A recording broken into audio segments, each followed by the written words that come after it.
Duplicate the layer.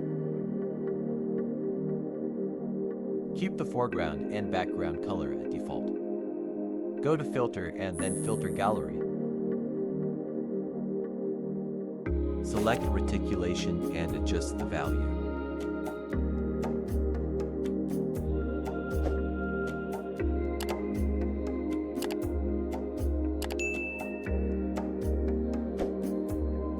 Go to the Artistic folder and select Film Grade.